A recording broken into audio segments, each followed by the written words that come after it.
¿Qué está pasando? Lista del 8 de marzo, si ha tenido algún efecto en la evolución de la epidemia, ha sido algo muy marginal. Ha sostenido este lunes el director del Centro de Coordinación de Alertas y Emergencias Sanitarias, el doctor Fernando Simón.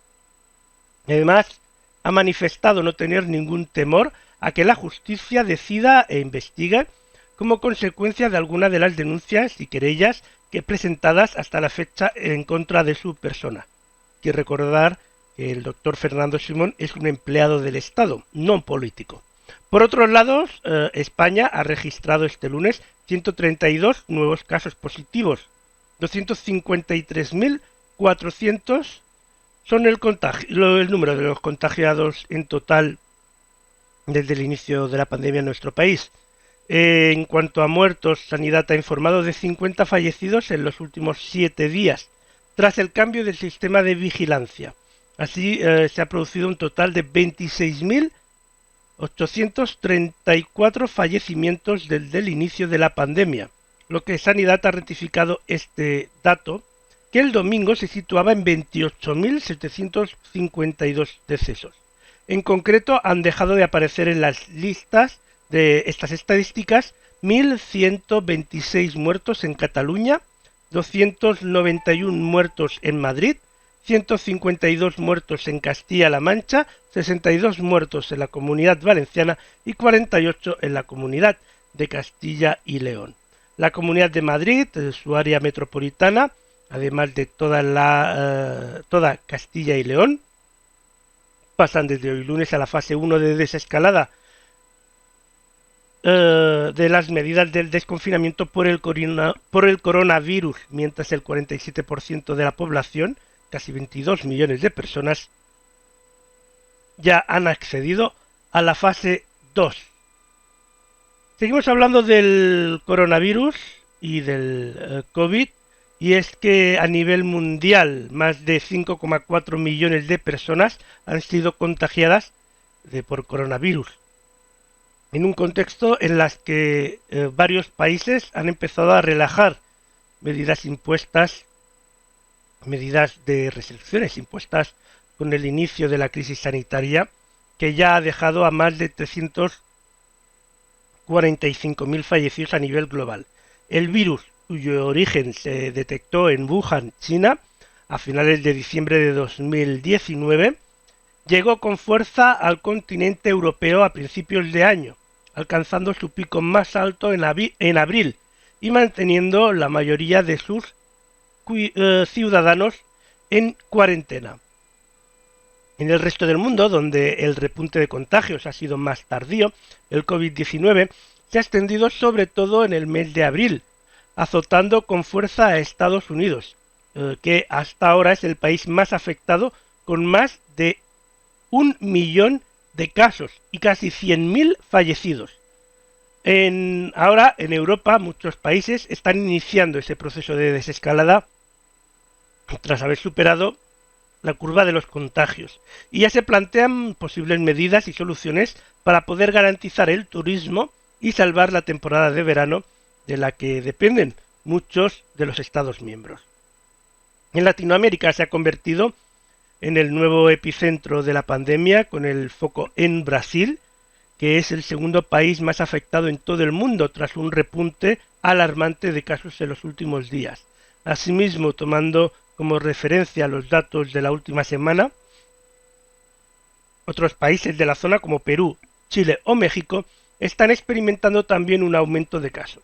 Donde también se han detectado una mayor incidencia es en algunos países de Asia y Oriente Medio, que han registrado un importante aumento de los casos desde el 16 de mayo y que han puesto en relieve la problemática a que se enfrentan muchos sectores de la región a la hora de poder hacer frente a la pandemia.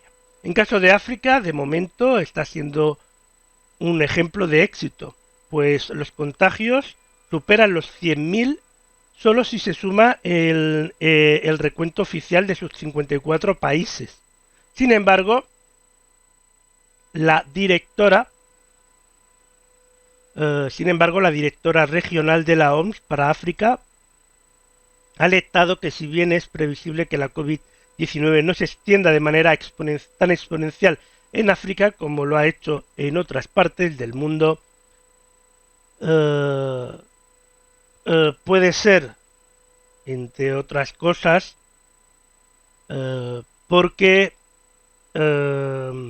probablemente explotará puntos críticos de transmisión. Asimismo, desde la OMS insisten que el número de muertes en el continente africano podría llegar a ser de millones, aunque añaden que el coronavirus no es algo inevitable de lo que el continente no pudiese escapar. Por lo tanto, en la última semana, los países con más contagios es Estados Unidos, con tan solo en la última semana más de 313.000 casos, Brasil con más de 22.000 casos, Rusia con, perdón, 220.000 casos, Brasil, Rusia con 137.000 casos, India con 68.000 casos, Perú con 50.000, Reino Unido con 39.000 casos, Chile con 38.000, Arabia Saudí 33.000, México 32.000, Irán 27.000, Pakistán en el 11º la posición con 25.000, Qatar 20.000, Turquía 18.000, Bangladesh 18.000 y Canadá con 15.000 casos. Y hoy es un día de cambios, es el día en la que, bien, tenemos, sí, es el día en la que tenemos cambios en las fases de desescalada. ¿Pero qué cambios tenemos? Bien, tenemos actualmente en España la población entre la fase 1 y la fase 2. El 47% de la población española, unos 22 millones, entraban hoy en la fase 2, mientras que el resto de la población permanece en fase 1 o entraban en la fase 2, perdón, en la 1, la ciudad de Barcelona, las zonas donde todavía no habían pasado de Castilla y la Comunidad de Madrid. ¿Qué se puede hacer? Pues bien, hay que recordar que en el ámbito de trabajo se fomenta la continuidad del trabajo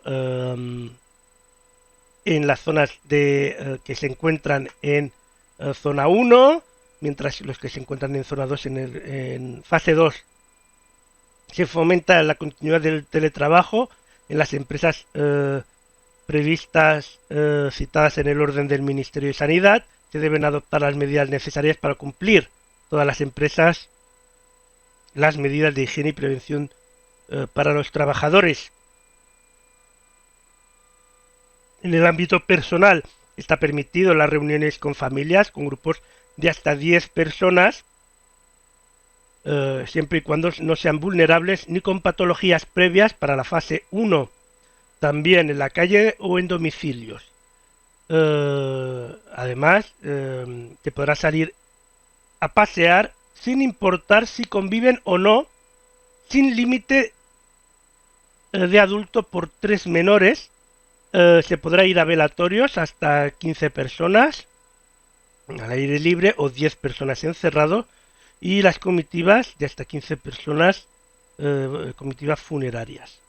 Además, se mantienen las franjas horarias para el paseo y deporte, todo eso en la fase 1. Los que se encuentren en la fase 2, se podrá circular libremente por toda la provincia, isla o unidad territorial de referencia, eso siempre respetando las medidas. Se podrán reunir en grupos de máximo de 15 personas. Las personas de hasta 70 años podrán realizar actividad física no profesional en cualquier franja del día, excepto de 10 a 12 y de 7 a 8. Se permiten bodas de hasta 50% o de 100 asistentes como máximo. y también se permiten reuniones de hasta 25 personas al aire libre o 15 en espacios cerrados. En lo que hace referencia a velatorios, el límite será 25 personas. Eso para las personas que se encuentran en la fase 2. En cuanto a la educación, se permite la apertura de los centros para su desinfección, acondicionamiento y realización de funciones administrativas para la fase 1, y aquellas zonas donde se encuentran en la fase 2 se permite la apertura infantil de hasta 6 años para familias con ambos progenitores, realizando trabajo presencial, apertura de centros de educación especial, programas de refuerzo educativo.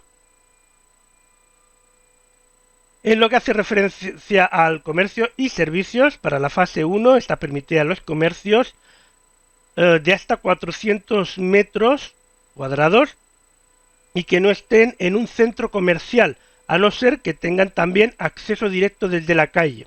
El aforo está limitado a 30 personas y la distancia mínima es de 2 metros entre clientes. Tendrá que haber un horario preferente para personas mayores de 65 años. También se permite la apertura de mercadillos con un cuarto del número de puestos habitual y un tercio del aforo. Eso era para la fase 1. Para la fase 2, en comercio, se permite la apertura de todo tipo de comercio con aforo limitado del 40% y 2 metros de distancia entre clientes. Se permite la apertura de centros comerciales hasta un 40% de aforo en los locales y el 30% en las zonas comunes. No se abrirán zonas recreativas, infantiles o de descanso, y también se tiene que tener un horario preferente para personas mayores de 65 años que debe coincidir con sus horas de paseo. También se permite la apertura de mercadillos hasta con un tercio de puestos y manteniendo una distancia de seguridad mínima de 2 metros por persona. Para finalizar, en cuanto a hostelería, restaurantes y cafeterías, para la zona 1 se permiten las terrazas de bares y de restaurantes a un 50% y la apertura de los hoteles sin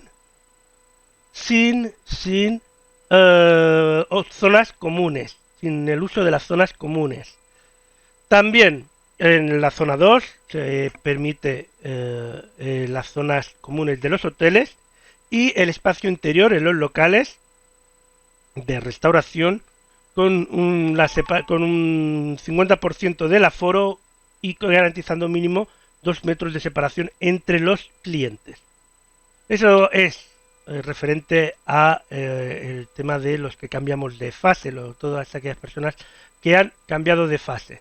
Ahora es el momento de seguir hablando del coronavirus, pero en este caso hablamos del enorme impacto de esta pandemia que ha acelerado la implantación de la salud digital en el sistema sanitario y ha impulsado el uso de dispositivos móviles para videoconsultas y telemetría. El coronavirus ha acelerado los pasos en salud digital. Esta es la principal conclusión del debate organizado por la agencia EFE, en el que expertos de distintas áreas han destacado el impacto de la pandemia en la transformación hacia un nuevo modelo sanitario apoyado en la tecnología. El riesgo de contagio de la pandemia que tenemos actualmente va a permanecer durante un tiempo. Y yo creo que eso va a hacer que se prolonguen a lo largo de los meses la necesidad de utilizar las tecnologías que permitan reducir la presencia de los pacientes en los centros sanitarios. Porque lo que hemos visto es que cuando ha fallado la salud pública, se ha saturado el sistema sanitario. Parece que la crisis es una crisis de prestación de servicios sanitarios. ¿No? Es una crisis de todo el sistema. Del ciclo continuo. De salud y de enfermedad de los ciudadanos. Personas que vivían solas tuvieran un apoyo tanto social como psicológico como para necesidad de cualquier otro tipo de recurso. Entonces se ha demostrado que no solamente es necesario, sino que las personas mayores en España lo pueden utilizar. Los profesionales han puesto en valor algunos de los aspectos fundamentales para la medicina digital recogidos en el informe E-Salud y cambio del modelo sanitario, impulsado por la Fundación Merck Salud, quien además ha colaborado en la organización del debate. Supone oportunidades para todos los profesionales que trabajan en este campo y sobre todo también para los pacientes. Hablar hoy de telemedicina, de Big Data, de robótica, de inteligencia artificial. Esto realmente en poco tiempo ha cambiado radicalmente. Hemos hecho millones de consultas online. Por decir una cifra, pues en muchas instituciones se ha pasado de 0 consultas online a un 75% de las consultas online. Y muchas las hemos hecho con grandes tecnologías, pero otras con pequeñas. A día de hoy hemos atendido en las urgencias de nuestros centros, en las urgencias de nuestros hospitales, hemos atendido a casi 5.000 personas por COVID-19. Casi 5.000 personas. Pues de esas casi 5.000 personas, el 70% de ellas, desde la urgencia, han sido remitidas a sus domicilios. Y esto ha sido en gran parte gracias a nuestra medicina digital. Ahora los pacientes viven con el doble temor, el temor a contagiarse y el temor a empeorar de su patología y tener que ir al centro sanitario y tienen miedo de no poder ser atendidos como venían siendo atendidos, ¿no? No poder hacer un seguimiento y un control de sus patologías, tienen miedo a retrasos en el diagnóstico que tengan un peor pronóstico, tienen miedo a no poder controlar la patología, no poder acceder a su medicación. Estos avances tecnológicos facilitan una relación más personal entre médico y paciente que, a pesar de la distancia, están más conectados que nunca.